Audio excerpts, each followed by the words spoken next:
Good morning, Bucknutters. Welcome to the Bucknuts Morning 5 here on Friday, January 22nd, 2021. I am Dave Biddle. I am very happy to be joined by Jonah Booker for his usual Friday visit. A ton of stuff to get into today, Jonah. Let's start with the Ohio State players that either stayed or turned pro that surprised you one way or the other. Yeah, it was an interesting week for a lot of those guys declaring or coming back, and the obvious name that everyone's going to mention is Chris Olave coming back. To me, that was huge. It also makes a heck of a statement on how he feels about the upcoming quarterbacks, C.J. Stroud and Jack Miller, Kyle McCord coming in there. The fact that he's willing to risk his draft stock to come back tells me that he feels really comfortable with what those guys are going to be able to bring to the table, because usually guys will come back if they know they have a star quarterback that's going to be on the roster returning. With Justin Fields going to the NFL, he's putting his trust in Ryan Day as well as those younger quarterbacks. And I just take that as a sign that those guys are going to be really, really good. The other name that popped out is just getting Thayer Munford and Haskell Garrett back. Anytime you can really have veteran guys who played at a significantly high level all year coming back on the lines, that is tremendous, especially when you lose Tommy Togiai to the NFL. I thought Haskell Garrett played some of his best football this year as a Buckeye. If he can do that again for his senior year, he's going to make a lot of money for himself. And you look at Pro Football Focus, and Thayer Munford had an historic pass blocking type of year, according to them in their ratings. The guy didn't even really give up a pressure as a left tackle. And I think having him back in the way Nicholas Petit-Ferrer played at the right tackle, this offensive line is going to be really, really good next year.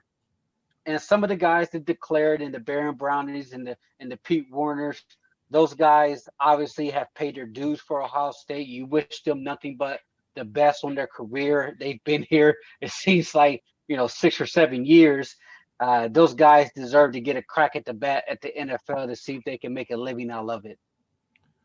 One thing I know for sure, JB, is that Ryan Day is going to tap into the portal. He's probably going to lose some guys, through the portal as well. But through his brief tenure, we know one thing is true. He will tap into the portal, and he's good at doing it. He's 3 for 3, and all 3 have been home runs, some Grand Slam home runs when you look at Justin Fields, Jonah Jackson, Trey Sermon. Did I say some Grand Slam? How about all 3 of them Grand Slam home runs?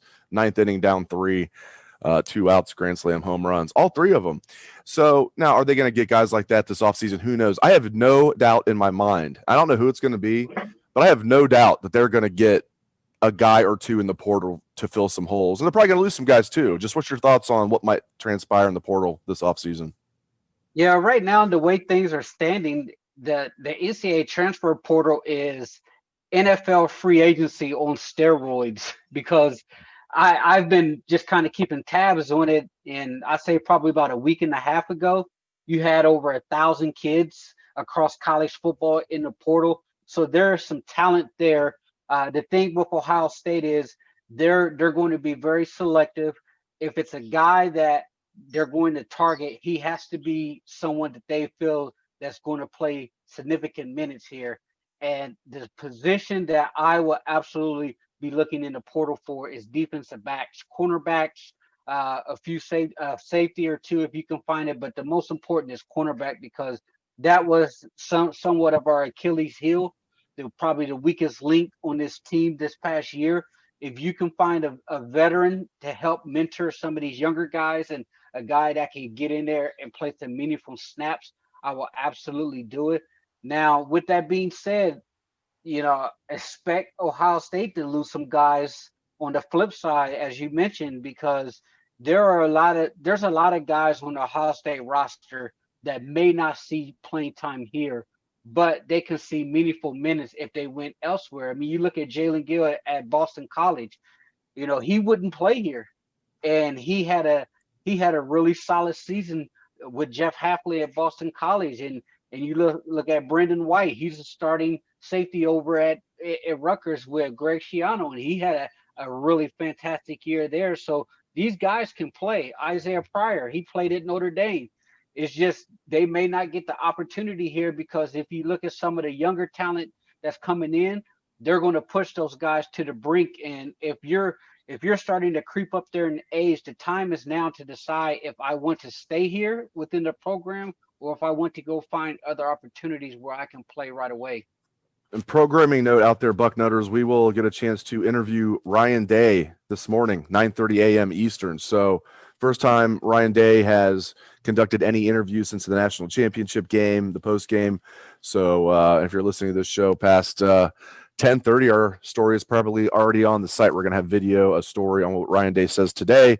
And usually I don't like to give my questions away ahead of time, what I have written down to ask Coach Day if I get called upon. But certainly one of my questions is going to be his plans for the portal, not for specific players, but for positions that he might be targeting, such as corner, maybe something else, and just how well it has worked out for him. So Bucknutters, look out for our story with Coach Day. I'm sure he's going to be talking to us for like a half hour and is going to cover a tremendous amount of ground. So that's going to be a lot of fun to catch up with Coach Day later today. All right, Jonah, 2021 quarterback for the Buckeyes.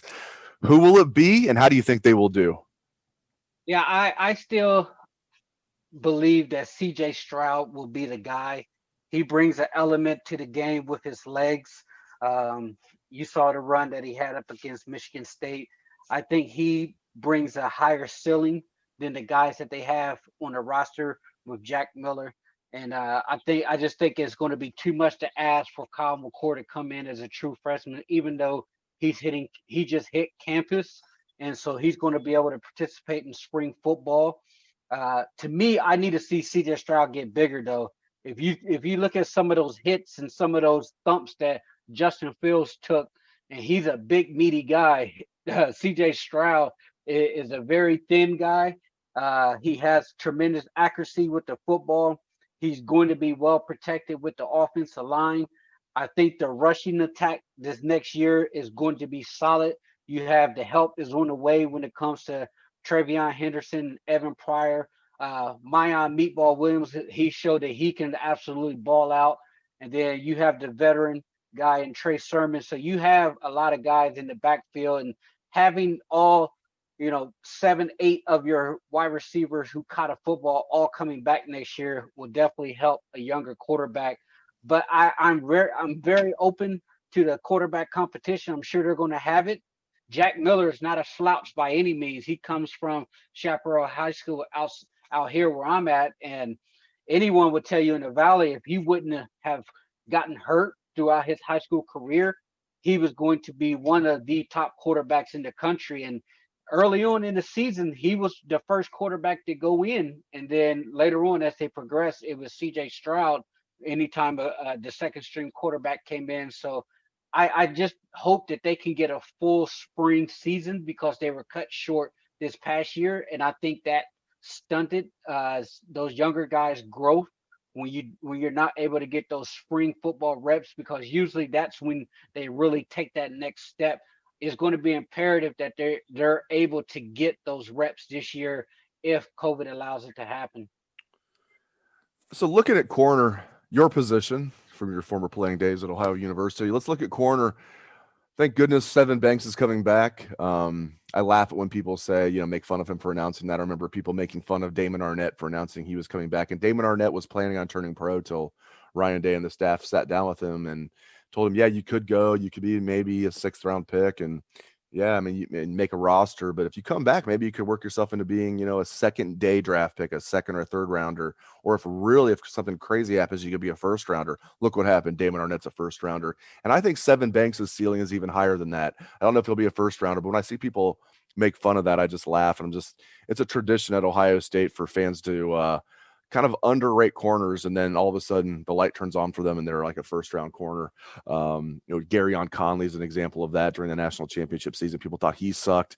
Marshawn Lattimore, his redshirt season of 2015, I remember reading comments about how he sucked. And look how it turned out for those guys. So thank goodness Evan Banks is coming back. Cam Brown's going to be coming back from the ACL injury, and Marcus Williamson coming back for a 5th year as the slot corner. My question for you, sir, who is a young corner that you're confident will step up for the Buckeyes next year? Yeah, I just think it's going to be legend Cabazas, who's going to be a younger guy who they really like. He battled the knee injuries there. If he can stay healthy, I think he's going to be someone who's going to step in. And you look at Ryan Watts, I really like him. I mean, he's a long, lengthy corner, 6'2.5". 6'3", depending on if he's wearing cleats or not. But he's a younger guy that they believe has the potential. He was very raw coming in. But like I said, with those younger guys, if they can get some spring reps, then they definitely have a chance to up their game. We really need those younger guys to step up. And as you mentioned, the guys that they have coming back with experience, it wasn't good enough. That was not a good enough display this past year. Now we can sit down and talk about schemes. If Kerry Combs put those guys in the best position to succeed, because the soft zone that those guys are in, it takes away some of your God-given natural instincts to really play the position. I mean, when those guys, they were initially recruited, those guys were recruited to be up in your face, bump and run type of corners. And if you look at today's game, that's all those guys play on the circuits. If you watch the 7-on-7s and all the camps, I'm in your face. I'm challenging one-on-one. When you start taking that away and making those guys playing 8-9 yards off the ball into a zone, a cover 3 type of zone thing, then it takes away opportunities for them to really shine. So hopefully Kerry Combs learned from this past year. He adjusts the scheme, put those guys in the maximum position to really use their athleticism. I know there's a raging debate about if there's actual talent in the Ohio State defensive back room, or if those guys didn't perform up to the standards. And to me, I do believe there's talent there. I mean, you look at the defensive back room, there's 9, 10, 11 guys that are 4-star or higher. If you look at any other college football roster in America, that's top 1%. There's not many teams in the country that will have, almost a dozen, well, more than a dozen when you count the guys that are coming in, defensive backs that are 4-star or higher. You could probably point to Alabama, Georgia, Clemson. Other than that, everybody else is way below that when it comes to collection of talent. So I think they have the athleticism, the talent there. It's just going to be, can those guys be put in the best possible position to play at a high level? All right, we're less than 2 weeks away from the late signing day, which used to just be signing day.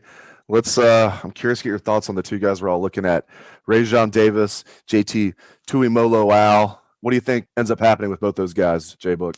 Yeah, right now, as we're starting to come down the home stretch, if there was going to be some change of the forecast or the wind was blowing a different direction in regards to JT, it would be all over the message boards, and guys who cover him would start flipping their crystal balls. But it's been pretty steady for Ohio State. I know he picked up 2 extra crystal balls this past week. So that right there bodes well for the good guys. Just getting another high-end 5-star guy on that defensive line rotation will play big. And the fact that you're getting Rajon Davis coming over from California, it bodes well for us right now, especially this late in the game. If you venture over to the USC 24/7 board, there's some people over there that believe that he's really infatuated with Ohio State, and you have to love the fact that he's bringing his parents. And that was one of the biggest things for him, is he's previously visited Ohio State, but he said it was going to be important that his parents are able to get out there and see Ohio State. And with him decommitting, this now is setting up well for potentially a USC versus an Ohio State battle down the stretch. And we've seen these type of battles before. It can go either way. You have, some kids where their parents prefer that they stay closer to home when you're talking about California to Ohio. And then you have some where the parents allow the kids to make their own decision. It's their own life, and they can go to a school that they want to and they feel comfortable with. And a lot of times that bodes well for Ohio State. So fingers crossed. I'm pretty sure that the coaching staff will roll out the red carpet for him. But if they can land those two guys, it's just going to put a bow on a tremendous 2021 class. All right, last thing. I feel good for Dwayne Haskins, but as a Bengal fan, my goodness, I see the writing on the wall here. Dwayne Haskins is going to have the comeback story, maybe other than Alex Smith of the century so far for quarterbacks. For those who don't know, Dwayne Haskins signed with the Steelers yesterday. Ben Roethlisberger on his last legs. The Steelers are getting a guy that, really, if he had his head on straight and there weren't questions about his maturity, which I didn't even see coming, would have been a top 10 pick in the NFL draft. And even with that, was a top 15 pick. He was the 15th pick in the 2019 draft. Now the Steelers are getting him for nothing. Just a one-year contract. I will not be surprised at all if he's the heir apparent to Big Ben. JBook, I will not be surprised at all if he goes on to be a very good quarterback with the Steelers. And again, equal parts. Happy for Dwayne. Pissed for me and my fellow Bengal fans because I can see the writing on the wall here. And it was funny, you and I talked about this happening several weeks ago, if you remember. Because we sure did. You called it. Yes, I meant to say that. You called it. Yes. Because I remember specifically, there were some of the fans on the YouTube channel were commenting saying Pittsburgh Steelers fans like, by any means send Dwayne over here, and sure enough, we spoke it into existence. But it's a low risk, high reward type of deal for the Steelers. The thing about Dwayne is he needs to go in there, hunker down, put your head down, grind, have a positive attitude, and show that you belong in the National Football League. There's no doubt in my mind he has the arm talent to play in this league. His footwork needs to be cleaned up. He needs to learn the actual game. And most importantly, he needs to learn how to be a professional. And I think Mike Tomlin will help guide him. Even though you can make the counter argument, do you want Dwayne on TikTok with Juju and the other Steelers wide receivers? But I think that's the Steelers organization. It speaks for itself, and I think it's a great landing spot for Dwayne. I'm hoping that he can stick there, because if he can go in there and just work, like you said, he has the potential to be the heir apparent to Big Ben. That style of offense really fits his game, because Big Ben's not mobile. He's not going to run away from anyone nowadays, and he relies on his arm and timing. And if Dwayne can learn to be a professional quarterback, he has an opportunity. And I hope that a year or two from now, we're talking about how Dwayne Haskins is the starting quarterback for the Pittsburgh Steelers. Great stuff, as always, from Jonah Booker. Thank you very much, JBook. Thank you to all the listeners for tuning in. We appreciate that very much. Have a great day and a great weekend, Bucknutters.